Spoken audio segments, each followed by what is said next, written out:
And I'm here today with my friend Axel. Hi, Axel. Hi. So, Axel and I are newer friends. I think we met at the rock and roll reading at AWP. Is that right? Yep, that was where we met. Yeah, so that was a really fun night. And I think one of my favorite things about AWP is just having that opportunity to meet so many different people that you might not normally meet or like have a chance to talk with. So that was really cool. Yeah, and that was a pretty good reading. That was a good lineup. Yeah, it was a lot of fun. But Axel, can you tell us a little bit about what you write?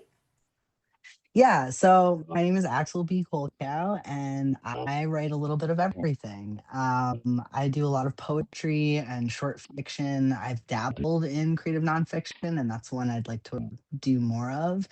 And right now, I'm working on a novel. I'm also the co-editor of Taco Bell Quarterly, the world's most prestigious literary magazine.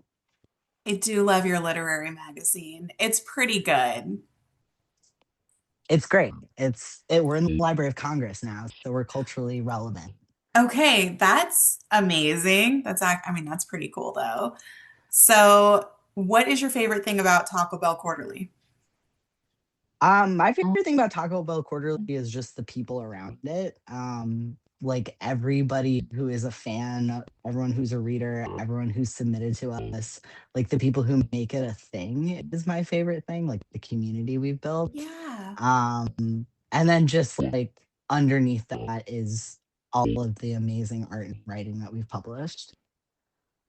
Yeah, and you've published like quite a variety of different things in your magazine. Like I feel like every issue is like so different and you never really know like what you're getting into. Yeah, so different, but also somehow coherent. Like as we go through our submissions, something always emerges, like these threads, these through lines, and it Okay. always feels like we're like capturing, I don't know, something. We have right now, I think we've boiled submissions down to about 300 that we're going to be looking at more closely, Okay. out of like 2,000. Um, That's honestly like so many. Is it a little overwhelming and hard to be so popular? Like this is a genuine question. Is it like really hard when you're like, wow, we did something so good. 2,000 people wanted to send us a story or a piece of art. No, it's like amazing, actually. I don't know if it's overwhelming. I mean, it would be more overwhelming if I was the one reading every single submission, but the Okay. only person who does that is Nick, Okay. our founding editor. He reads every single submission, usually twice. So, Okay. That's a lot of dedication right there too. yeah, and then we do personalized rejections. So every rejection is Okay. handwritten by Nick, pointing something out about the writing, usually, or the art. That's really Um, cool. yeah. Yeah, I love that. I got a rejection for a story recently, and it was not personalized. And it was like, we've decided to go in a different direction. And I felt like I was being rejected from, like, I don't know, a job or a date. Like, I was like, that one stings a little because it was so cold.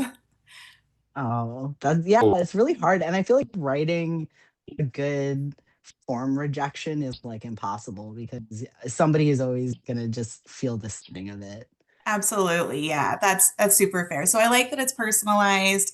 I think that probably makes a really big difference, but I think it also kind of shows how at Taco Bell Quarterly, like the work that you're all doing is it's really helping to like build this community of literary artists. And like when I look at your social media, it's so active and so engaging and so inspiring. It's just really fun. And so as an outside observer, I think it must be really fun to like be on the inside of that. Yeah, well, so our social media is run by Mick, Okay. and a lot of times what happens is we'll be having like a private text conversation, and then all of a sudden there's like a 10 like post thread that he's suddenly posted about whatever like crisis he's going through, his writing crisis, his identity Okay. crisis. Yeah. And it's so relatable because he's just telling the truth, I think, but in a funny way. Yeah, and I think that humor goes a long way for sure. And you, in your own writing, so I did some reading before we met tonight. So I read like some articles about you, and I read your work in have. I'm gonna mess it up. Is it have has had or has have had? Well, that's like the website. The Yeah, the just publication itself had. is just had. Yeah. Okay, so I really liked your pieces on why I'm a bisexual, parts one and two. Oh, thank you. Yeah, but one thing I noticed about your writing is very personal and sexy and moving, and you talk about a lot of like really tricky but important topics. So what made you decide to be a writer and to share Oh, that part of yourself?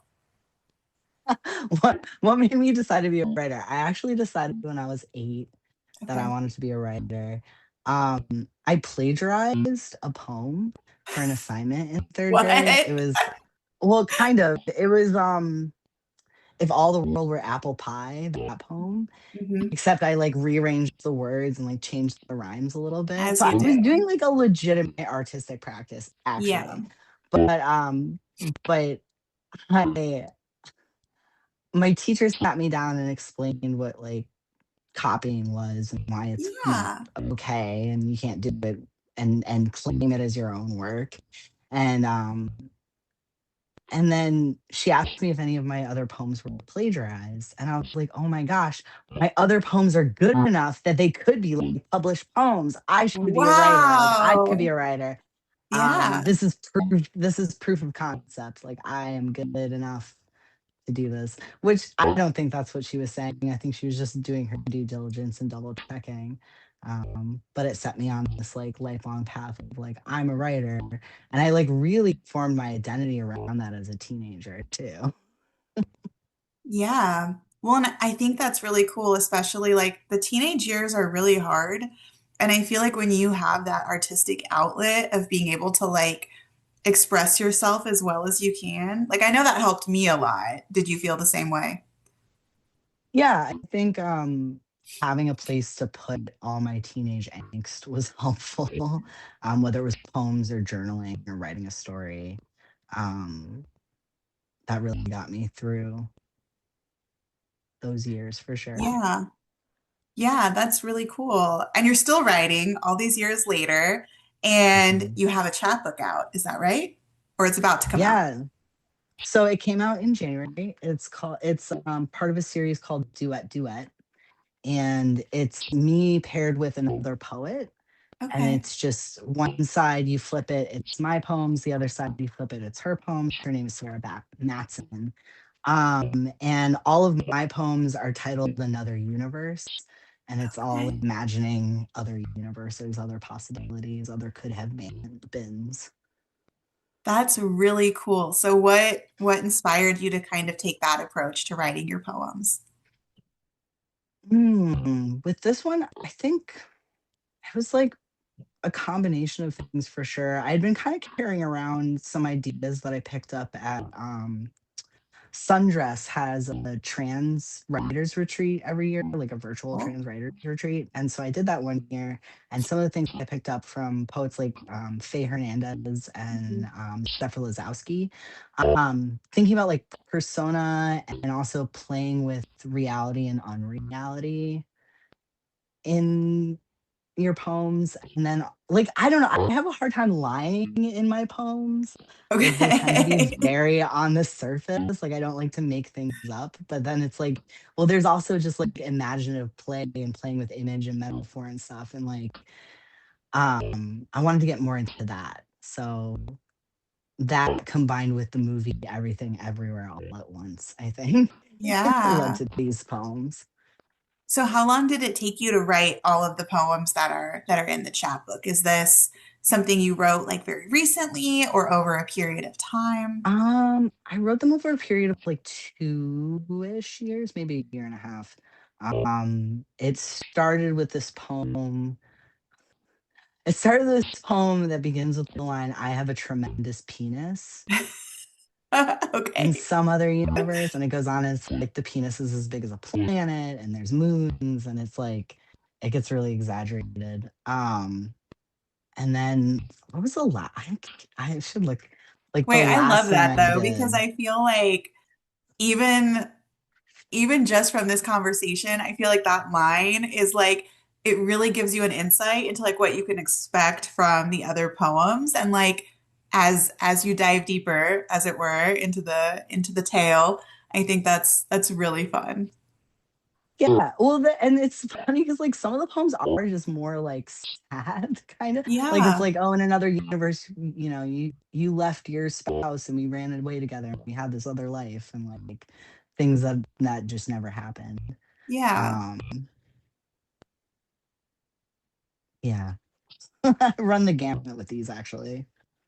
So I know I mentioned before, but I feel like you like really put yourself out there in your writing.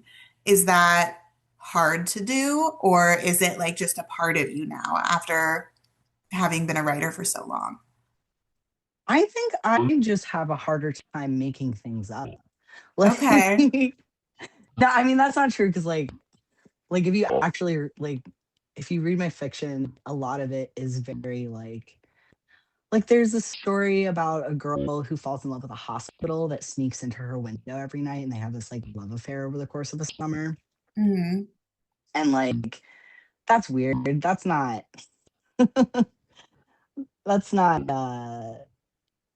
straightforward auto fiction, but it was like Yeah. very based in like real stuff.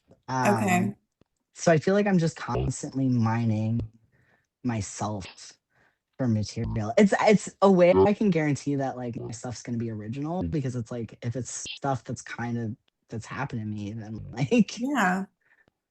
Well, and I would add, like, I know for me, like when I do make stuff up for my stories, and I'm not, I'm not a poet, but I'd love to be one day. But I know that when I write things that have like a little bit of truth in them, or like a little bit of a personal experience, I think it's easier to infuse the emotions that I was feeling at the time into the story. Is that how you are too?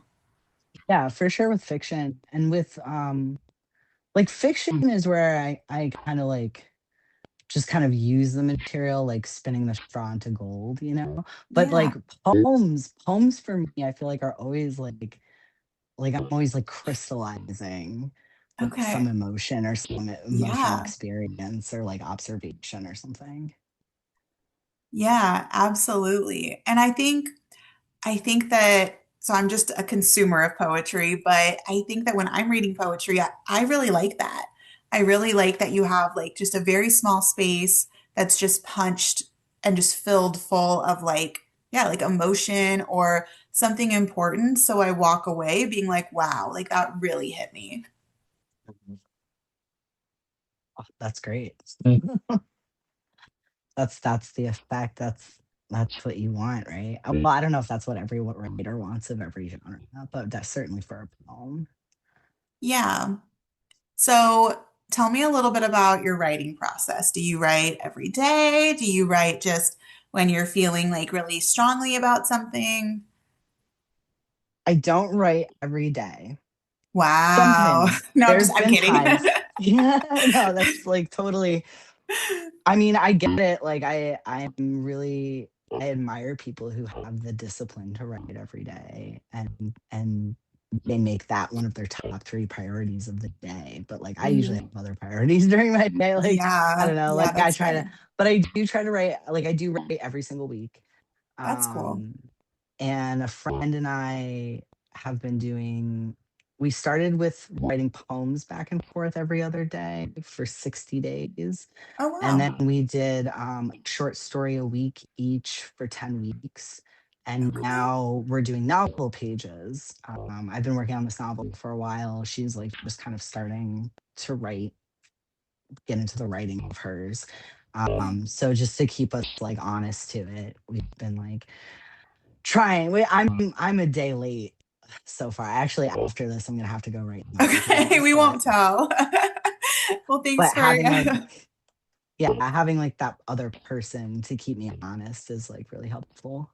yeah, I agree. And I love those friendships and relationships like that because I think a lot of times writers have this idea, oh, I want to be part of a writing community. It has to be something really big, like AWP or like a big book club or something, and it doesn't. Yeah, it can just be you and one other person, and that's your Yeah. literary community. Yeah. And that shouldn't be the only way you engage with it. Like, there's so many other people in your town, I'm sure.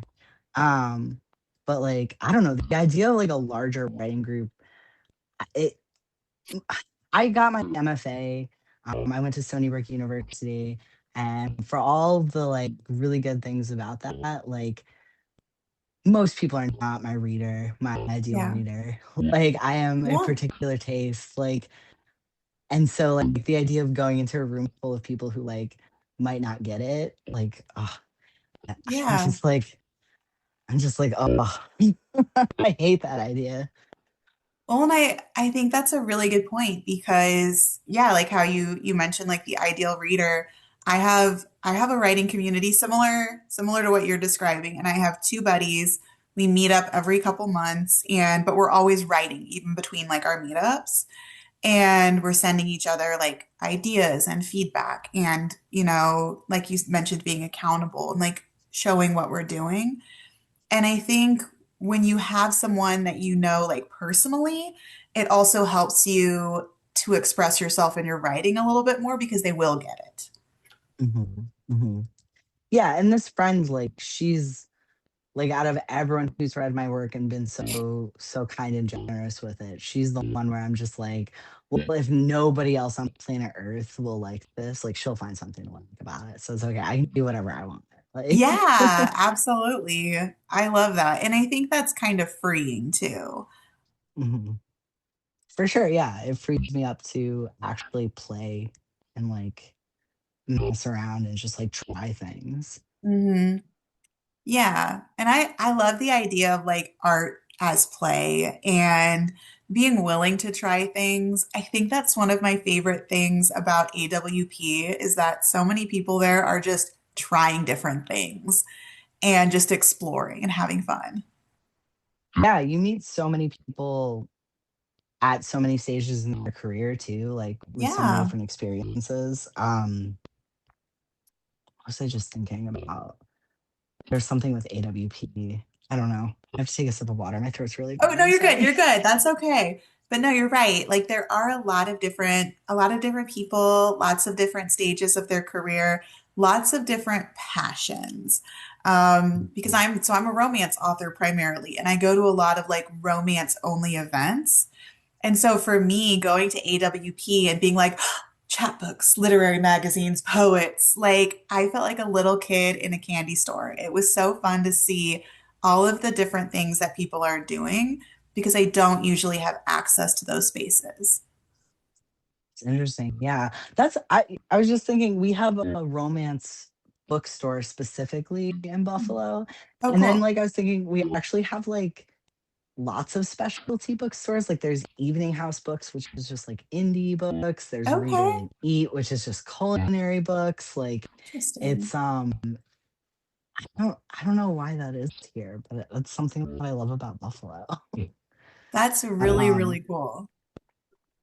but yeah, getting back to what you're saying though, like um first of all, romance, I really admire romance writers because like that's Oh, like a genre I have dipped my toes into okay. and find very challenging. Um, but I love reading a good romance. Um,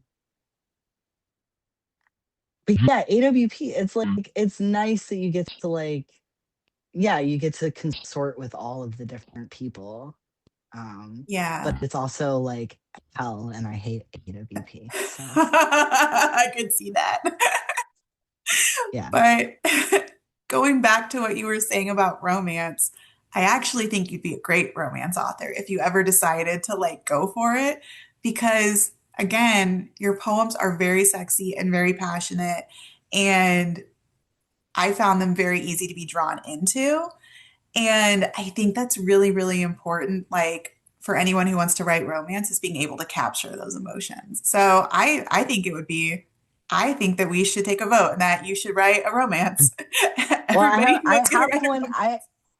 I have an idea in my back pocket that I've been carrying around for a really, really long You time. So gotta like do it. Okay. eventually I'll get there. Okay.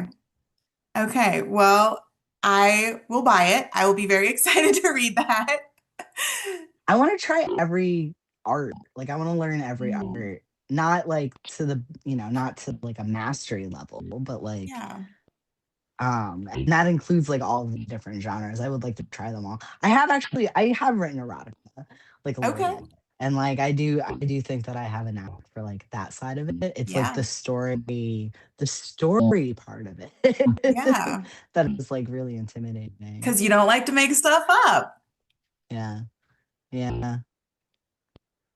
Yeah, I love that though. Well, I think that you should. I think it'll be really fun. And I'm on the other side of things. I have a buddy who we were both like, we should try writing poems. We should try writing a song. We should try writing different things. But like you said, like writing all the different types of art is so fun. Yeah. Yeah. And it's so funny because like Taco Bell Quarterly, when I graduated from my MFA, it had kind of done a number on my like writerly sense of self. Okay. Like I got a lot of voices in my head from it. Hmm. Like I received a lot where I had these standards in my head that I was writing to instead of just writing, Yeah. more intuitively. And I answered the first call for submissions for Taco Bell Quarterly Volume 1, and that's how I got involved originally. And that, like, just making blackout poems using a Taco Bell menu items, like, Yeah. it really helped me reconnect with, like, having fun with writing again. Hmm. And I feel like it was the start of, like, a whole journey through, like, trying other art, and that, like, really Yeah. impacted my writing again because I was, like, having fun making stuff again. Yeah, and I think a lot of times grown-ups can be really boring. And I think a lot of times we like get into the routine of like, oh, I have to go to my job. Oh, I have to do my chores. Oh, I have to do this, and we forget to just enjoy writing and enjoy creating. Yeah, it's not that serious. Yeah. So, make your weird stories and poems and make them bad, like write bad poems. Like And it's that's such a okay. good writing prompt is to like make it intentionally bad. Like it'll come out so good. Like I love that. Before we wrap up and say goodbye, I also wanted to mention I read an article about you, and I think it was the Springville Times, and you were mhm. quoted saying, it's not competition, it's community. Yes. And that's a really good quote, Axel. That's great. Thank you. Well, I mean, And that's my whole like thing. Yeah.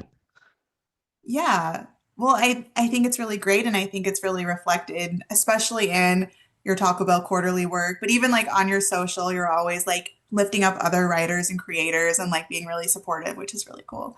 So I just love that. I think that's a little like truth nugget I think that all creatives should carry with them. Thank you so much for noticing. All